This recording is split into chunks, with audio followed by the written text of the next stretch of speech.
Bienvenue dans cette nouvelle édition du Morning News. Au sommaire, accord de paix pour la Centrafrique. Un accord a été signé ce lundi 19 juin à Rome grâce à la médiation de la communauté de Sant'Egidio entre le gouvernement de Bangui et les représentants des groupes politico-militaires du pays.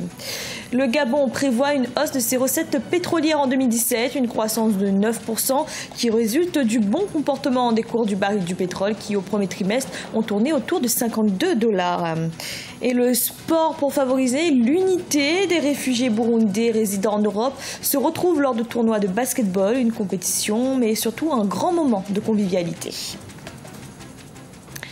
Mais tout d'abord, le PDCI, le Parti démocratique de Côte d'Ivoire, aura un candidat pour 2020 et il sera le candidat unique du RHDP, le Rassemblement des Oufouettistes pour la démocratie et la paix. C'est ce qu'a affirmé le président du PDCI RDA, Henri Konan Bédié. En 2014, le PDCI s'était effacé pour soutenir la candidature du représentant du RDR, le Rassemblement des Républicains, aujourd'hui président Alassane Ouattara. À l'époque, les deux partis avaient signé un accord d'alternance pour l'échéance présidentielle électorale de 2020. Dans l'actualité également, le gouvernement centrafricain a conclu un accord de paix avec 13 groupes armés. Le texte qui prévoit un cessez-le-feu immédiat a été signé à Rome sous l'égide de la communauté catholique de Sant'Egidio. Les différentes parties se sont mises d'accord sur une feuille de route de sortie de crise. Gladys Mamba.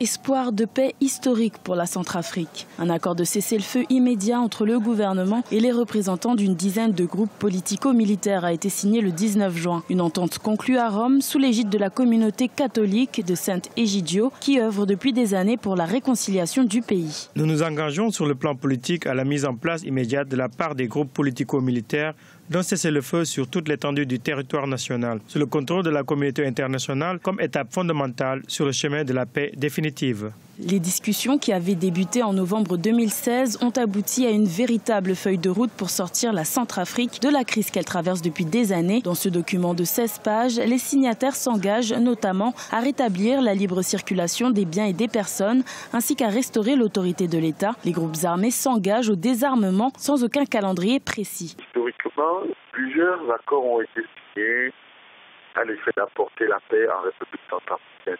Cet accord est historique effectivement parce qu'il intègre ces deux éléments. Le premier élément, il est inclusif, il n'est pas exclusif, il intègre toutes les parties en présence et deuxièmement, il a un objectif désarmé.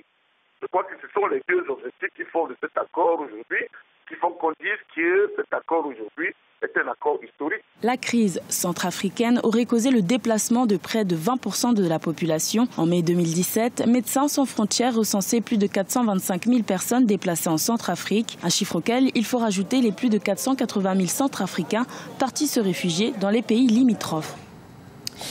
Le Gabon a revu à la hausse ses prévisions de recettes pétrolières en 2017 de 478,3 milliards de francs CFA. Elles sont passées à 520 milliards de francs CFA, ce qui devrait permettre à l'État d'atteindre une hausse de 9% des recettes pétrolières en 2017. Idelette Mirabel-Bissou. Hausse prévisionnelle des recettes pétrolières en 2017 à 520 milliards de francs CFA au Gabon. Pourtant, dans la loi des finances adoptée en décembre 2016 et promulguée le 6 janvier 2017, les recettes de cette matière première étaient à 478,3 milliards de francs CFA. Au Parlement, le 14 juin 2017, le collectif budgétaire a annoncé une augmentation prévisionnelle en partie expliquée par la hausse du prix du baril de pétrole sur le marché international. Les économies africaines, notamment celles du sud du Sahara, en règle générale, c'est qu'elles tirent l'essentiel de leurs revenus de la vente de matières premières. Celles-ci se caractérisent par leur très grande volatilité. À partir de ce moment-là, il est normal que ce pays procède à des lois au vote de lois de finances rectificatives. Que l'on procède à des lois de finances rectificatives pose le problème de la qualité des prévisions. A-t-on des modèles qui nous permettent de prendre en compte cette très grande volatilité? Si les prévisions annoncées se concrétisent, le Gabon enregistrera une progression de 42 milliards de francs CFA, soit une hausse de 9% des recettes pétrolières en 2017. Pourtant, le secteur pétrolier gabonais connaît des troubles ces derniers mois, avec notamment des grèves et des mouvements d'humeur. Le secteur pétrolier au Gabon est un tout petit peu hésitant. C'est-à-dire qu'en dépit des hausses prévisionnelles des recettes budgétaires et même en dépit de hausse du cours du baril sur les marchés internationaux, sur le plan local, on observe plusieurs difficultés, notamment les licenciements, les restrictions d'effectifs. En 2016, un effondrement de l'impôt sur les sociétés pétrolières à 1 milliard de francs CFA a été observé contre 43,3 milliards de francs CFA en 2015. Les recettes pétrolières se composent dans la loi des finances rectificatives d'impôt sur les sociétés, de la redevance pétrolière et des autres recettes estimées à 280,2 milliards de francs CFA qui affichent en 2017 une hausse de 56,1 milliards de francs CFA. La Tanzanie fait partie des pays en Afrique subsaharienne ayant une avance considérable dans le domaine du paiement électronique. 35% des comptes détenus par les particuliers le sont d'ailleurs par téléphone mobile. Pour accroître le taux de bancarisation, une nouvelle campagne de promotion des moyens de paiement électronique qui a été lancée. Idolat Merababissou. Aujourd'hui, l'Afrique est un continent en plein essor numérique. Il se développe, mais surtout et avant tout se digitalise et innove depuis quelques années en matière de nouvelles technologies et de start-up. En Tanzanie, plus de 50% des utilisateurs de mobile ont adopté le mobile payment. Et des inventions dans le domaine du paiement mobile voient le jour à travers des promoteurs qui estiment que tout le monde devrait migrer vers des plateformes de paiement numériques. De cette façon, au moins, je suis assuré que j'ai effectivement contribué aux impôts. Mais en termes de paiement rapide, c'est beaucoup plus simple. Je n'ai pas à m'asseoir et à attendre le reliquat. En Tanzanie, à 35% des comptes numériques détenus par les particuliers sont ouverts à travers des téléphones portables. Le mobile money est le système de transaction numérique le plus utilisé par les consommateurs. Aujourd'hui, la promotion des cartes bancaires permettra sans doute d'accroître le taux de bancarisation dans le pays et celui des transactions électroniques. Pour ce faire, sensibiliser les commerçants sur les avantages du système du paiement électronique fait partie des objectifs visés. Nous ne pouvons pas être au premier plan avec les banques comme base du mode de transaction financière. Nous devons d'abord mettre l'accent sur la promotion du paiement mobile parce que la plupart des personnes sont introduites dans l'inclusion financière grâce aux services d'argent mobile.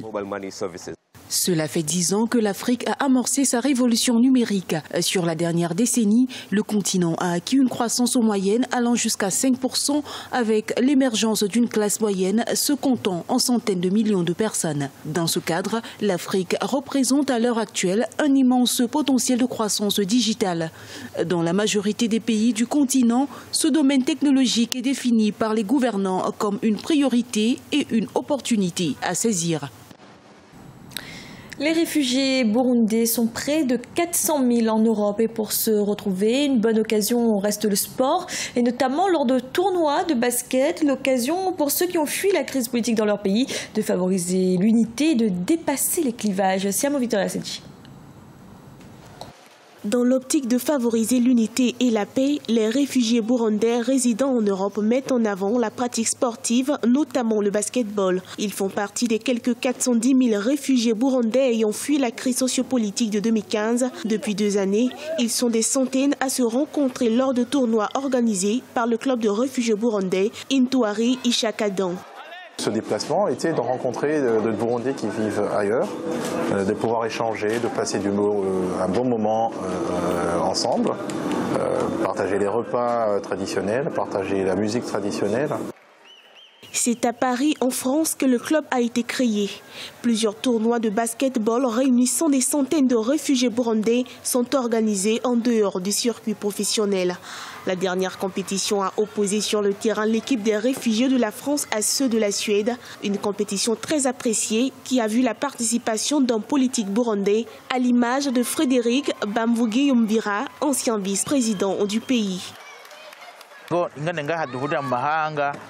Ces moments de rencontre à l'étranger, au-delà de nos différentes appartenances religieuses ou politiques, témoignent que nous avons une chose en commun, le Burundi. Cette crise a déplacé de nombreuses personnes. Je pense qu'il est important pour nous de réfléchir à cette unité que nous voulons construire une fois de retour au Burundi. Nous ne voulons plus jamais qu'un Burundais soit exposé à des violences politiques.